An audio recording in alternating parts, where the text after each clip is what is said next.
We're going to roll the dice. Right, John? Let's do it. This is to get the list randomized of all the folks in it. It's a 10-card pack. Roll to 7 again.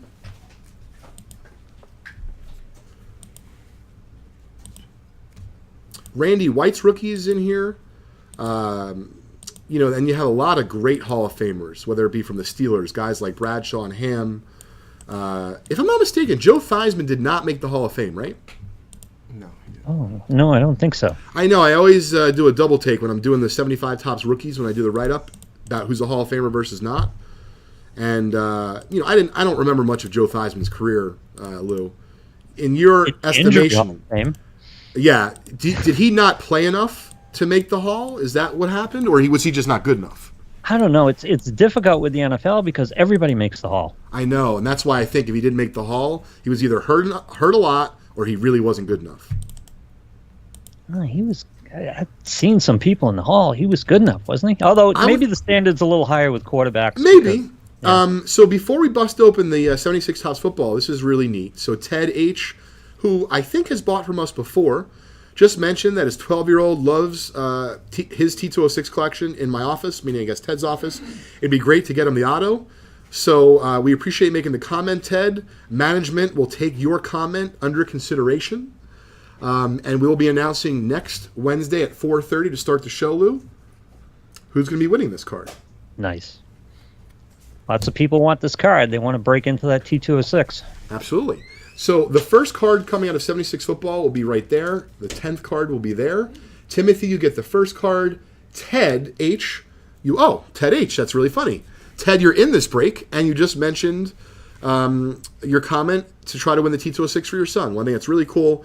We're hoping to put more vintage cards like that into young collectors' hands moving forward. I know that I wished folks out there were doing that for me when I was younger. So it is a privilege and an honor to do that, being in the position that we're in now. Right. And it's nice to bring your son into the hobby, too. Yep, very much. Something I don't know if my wife thinks it's a good idea, but I think it's a good idea. So once again, card number 1 was right there. So we'll keep it in that same order. Mark A. was just asking if we ever sell wrappers. So we do a few times a year. We conducted, as I mentioned a few weeks back, our first charity auction of wrappers and display boxes just before the National. We'll be doing a much bigger charity auction on eBay with 100% of the proceeds going to charity. The last time, all the proceeds went to the Children's Hospital of Philadelphia, where my son and other amazing boys and girls are treated. This time, we'll see if we're going to potentially choose a different charity. So we have a lot of the wrappers, especially the ones like 54 Bowman, baseball and football.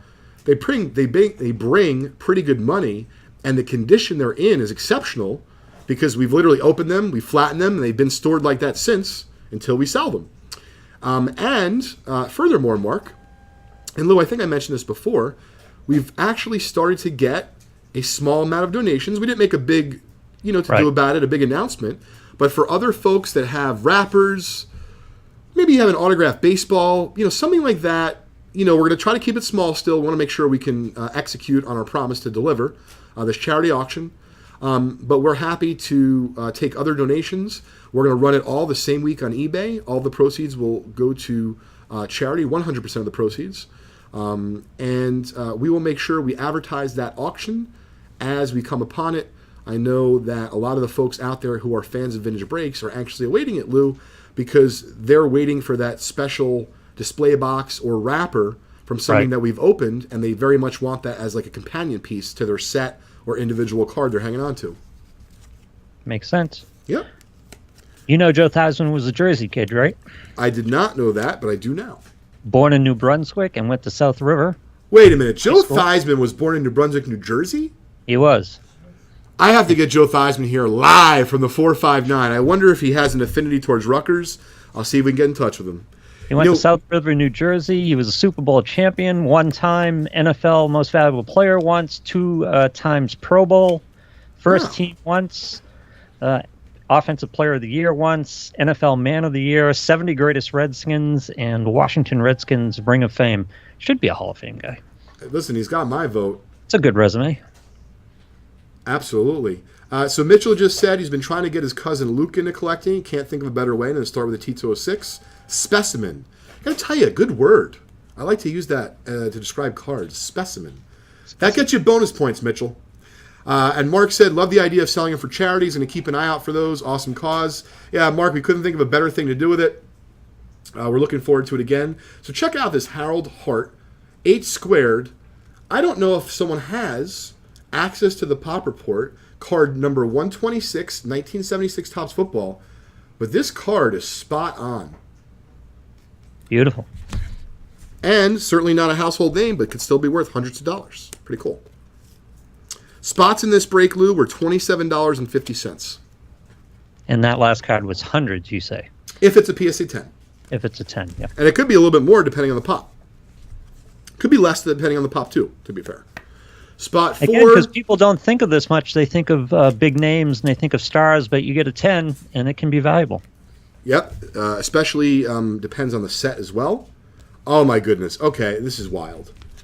So he just, when I say he, it's the same. I wish I knew his name. This is the third time he's helped us.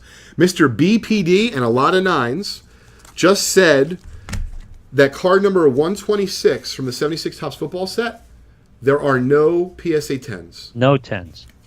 So we'll be submitting that on the house. Let me just tag that. So a 10 that shows up as the lone 10 on a Pop Report, that's some value right there. I bet you in 76 Football, you're minimally talking $250. It could be $500 plus. You know, Lou, it depends on, for example, is that 10 going to help someone else climb above someone else on the PSA set registry? Right. That makes it sell for more. Really? Does that get kind of rivalry-ish? Oh, absolutely. Lou, how do you think we pay the bills around here?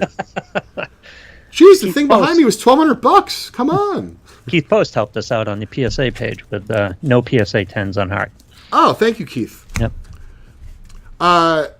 Thanks, Russ, for commenting about what he believes is the epitome of what a vintage card is. Oh, Brian D. Brian, I know you're a customer of Vintage Breaks. Thanks very much for your support, and I appreciate you looking up the pop. Larry Brown, former Steeler. You know, a little bit OC, but I gotta tell you, I like the look of that card, right? Oh, that I like says that. Yeah. That says 1970s football. I played football. Yes, it does. I would love to see his helmet go on. Yeah. So before the end of the show here, we've only got a few minutes left on PSA, people should make a comment about why they should have the T206 card that you're giving away. Yep. Coming up. So there's only a few minutes left, so people have to get in and make sure if they've just joined us. And don't forget, if you buy one spot at any time during the PSA Vintage Break show today and today only, at the end of it at 5:30, Johnny 5, your host from 5:30 to 8 o'clock tonight, will give this away at 5:30 to anyone who had bought a spot for as little as $3 in the last hour. Will have a chance to win this Ken Griffey Jr. rookie. Nice. Okay, card number 7, Isaiah Robertson. And yeah, we'll have a minute or two to make some announcements at the end. Got some fun stuff to go over. Wow. That's an alpha dog right there. That's kicking. Yeah. Love it. You know, maybe I'll be him next year for Halloween, but this year's already locked up. I look at that card and I hear 70s music. It's great. Very cool. So we just got a live update from Johnny 5. He said there are 9 different entries so far into the Ken Griffey Jr. rookie. Nice. Hopefully 9 new folks, but even if not, we certainly appreciate everyone watching and participating. Those odds would still be good if you double it, so still time to get in. Yep, absolutely. Jim Mandich. And the last card coming, Don McCauley. A little bit off-centered, but I am anxious to grade that low pop. Where is he? So fun. Yeah. So fun to check that out. I mean, so realize someone spent $27.50. You got a comment, and if you didn't know better, you would literally go like this. You throw it in your box. You know, bummer I didn't hit. Got to make sure you look at what you get. There you go. No guarantees, of course, but what's your probability of that as a 10? You know, I'd have to loop it. I want to look under my light. At first glance, I mean, I think a really solid chance, 50-50. Because, you know, once again, Lou, when I'm looking at least first glance here, I get to see the centering real strong. You know, the thing I look under my lamp for, is there anything, halogen lamp, is there any, like,